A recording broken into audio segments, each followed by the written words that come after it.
I'm going to tell you the story of my first lecture in my university life. Not as a professor, but as a student. I was an undergrad first year back in 1973. Our semester started in October. Back then, I was at the University of Hong Kong. So this is the first lecture in the course titled Introduction to Psychology. The instructor was the late Dr. Eric Kavan, who back then was usually referred to as Reverend Kavan because he was actually an Anglican priest. Okay, so I will have more story to tell you about Eric Kavan later, but this is like an interesting first encounter with him. So he walked into the classroom with his like silver hair. He was, I think, taller than most of the people in the class. I was also among the taller people in the class. I sat in the back. So he walked up to the front row. Later, I found out that educational psychology actually had something to say about students sitting on the front row. So that's what he said, like to the students. You learned ladies and gentlemen, do you believe that the sun will rise in the east tomorrow morning? That was the question he gave us. As you can easily imagine, most of the people in the class said yes, and then he asked why. So people came up with like all sorts of answers. So where people say, oh, it has always been like that, right? And then Kavan asked, how many times have you personally seen that?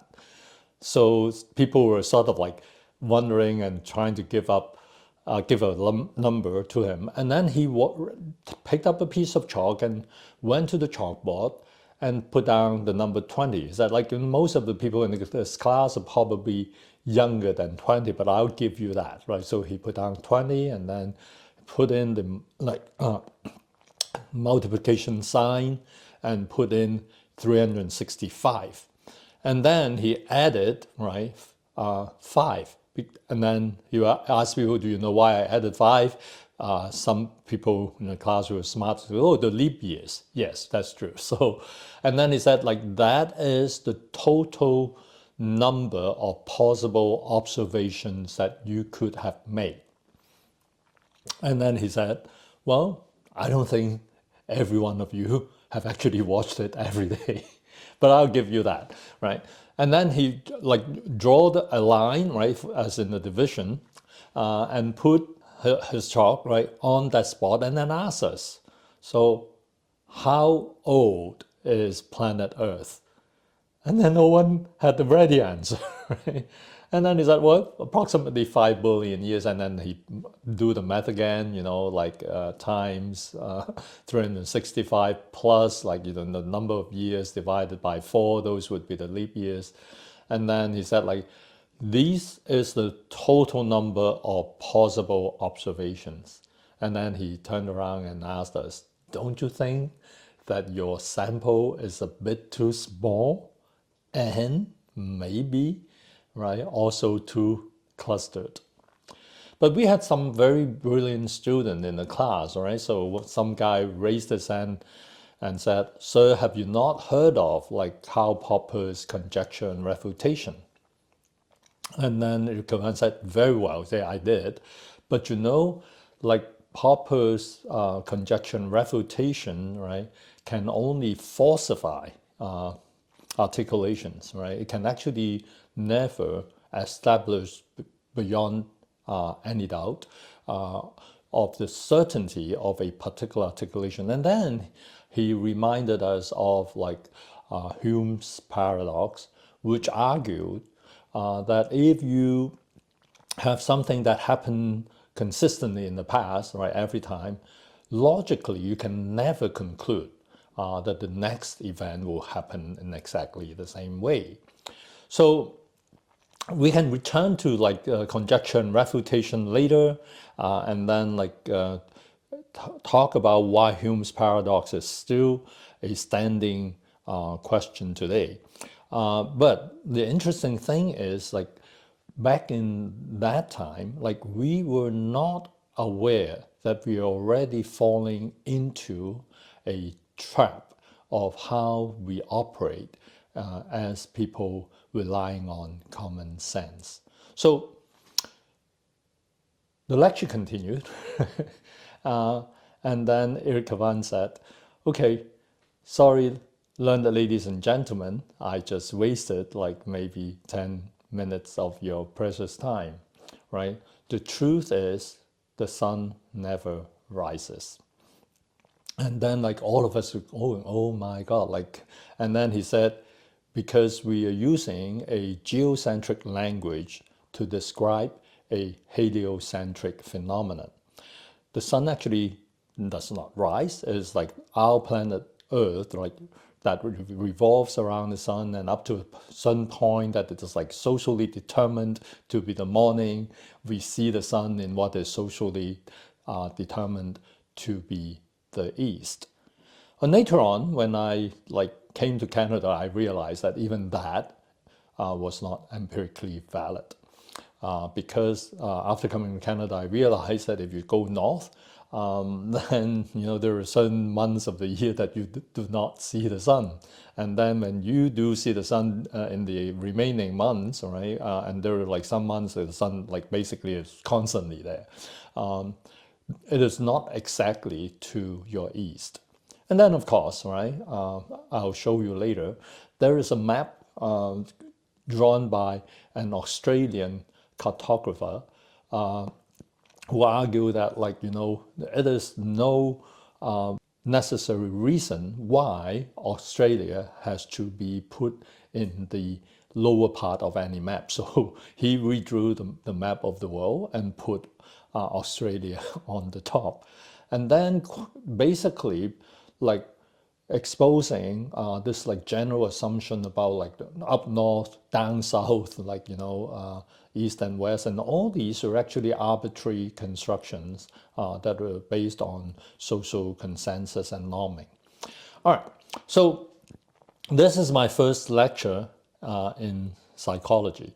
And what are its implications? So Eric Cavan actually went on to tell us why he used that as his opening to a psychology lecture. He told us about how scientific language has difficulty finding its way into everyday discourse. He reminded us that, like the whole idea about the sun not being something that moves around the earth, but like more based on its own movement. Our whole solar system actually revolves around the center of the Milky Way. We, living on planet Earth, using ourselves as the center of perception, see other objects as moving in relation to ourselves. That is like a very egocentric view of the world. So the geocentric language actually stems from a common practice of like retaking ourselves as the center of the reality that we're experiencing. So the next important point that Eric Cavan wanted to impress us with was actually how scientific knowledge takes a long time to get assimilated into the common sense world. So he basically said, like, 400 years after Galileo and Copernicus, we are still talking about the sun rising in the east when the sun actually does not rise. So how long will our language catch up so that we know that we are not really experiencing the sun rising?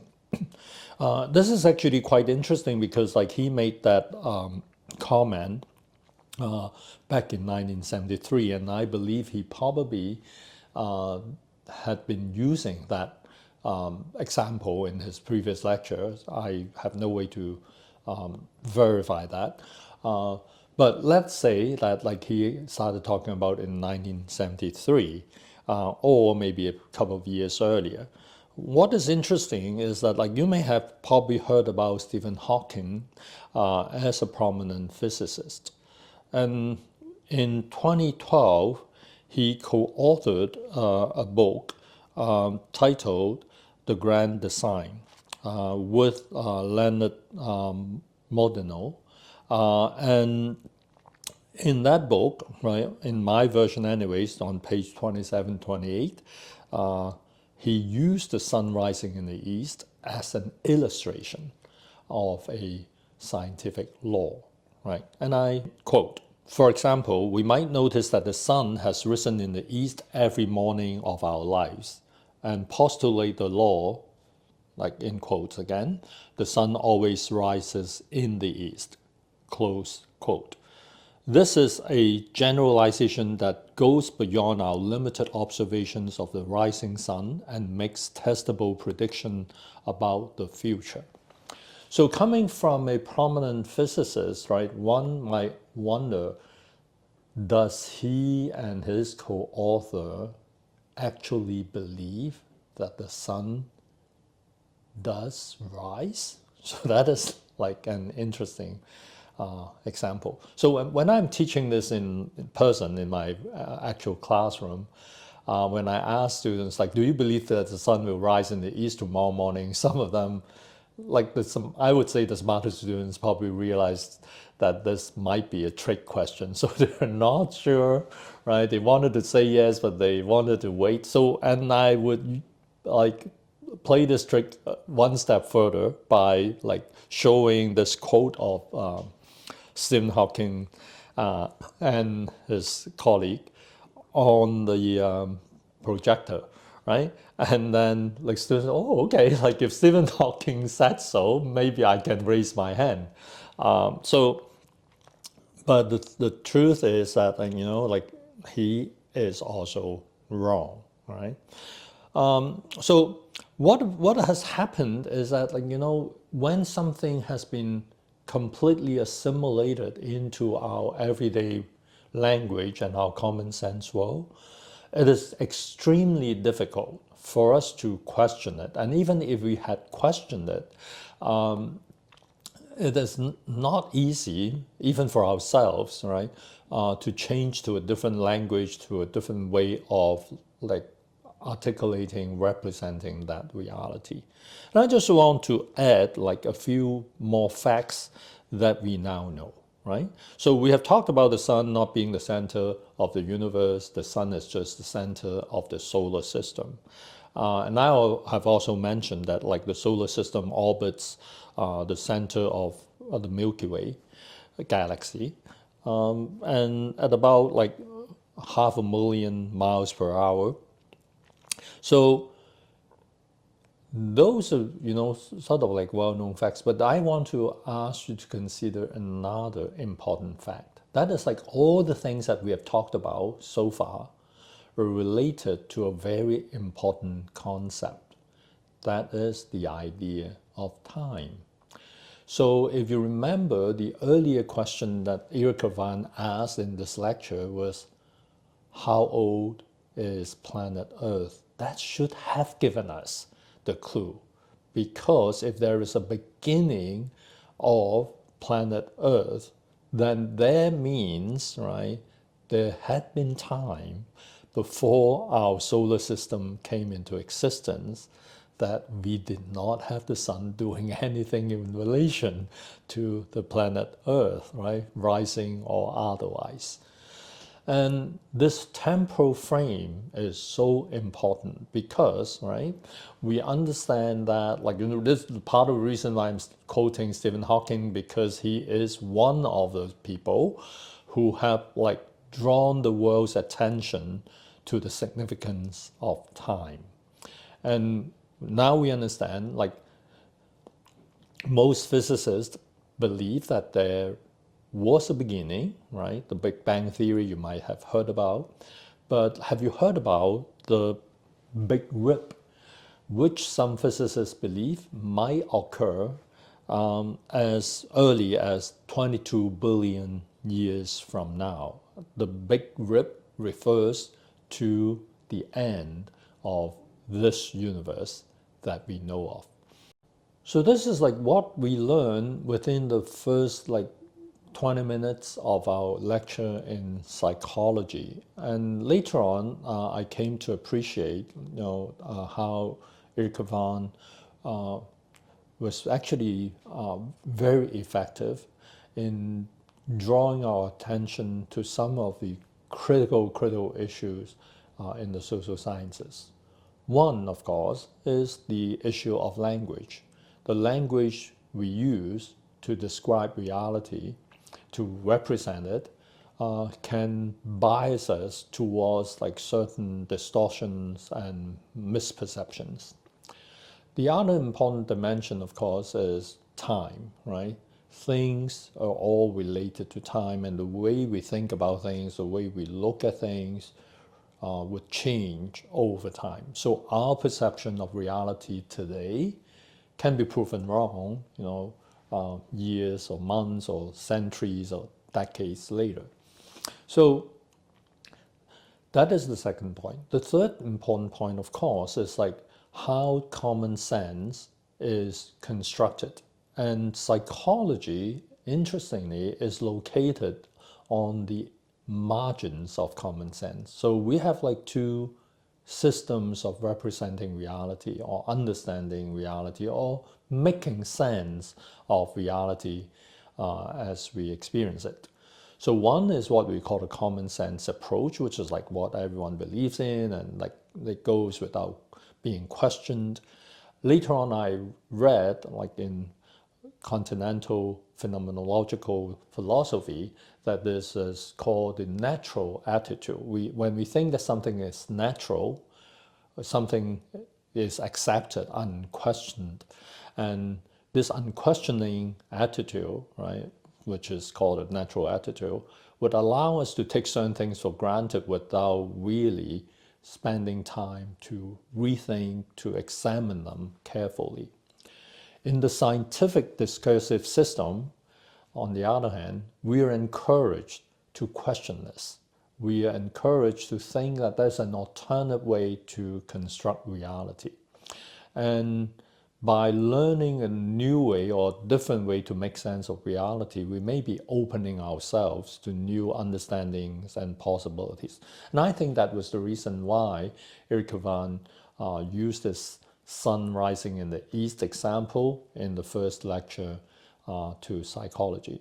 And I have to say, I have benefited much from this experience, that probably is my most valuable half hour of university education.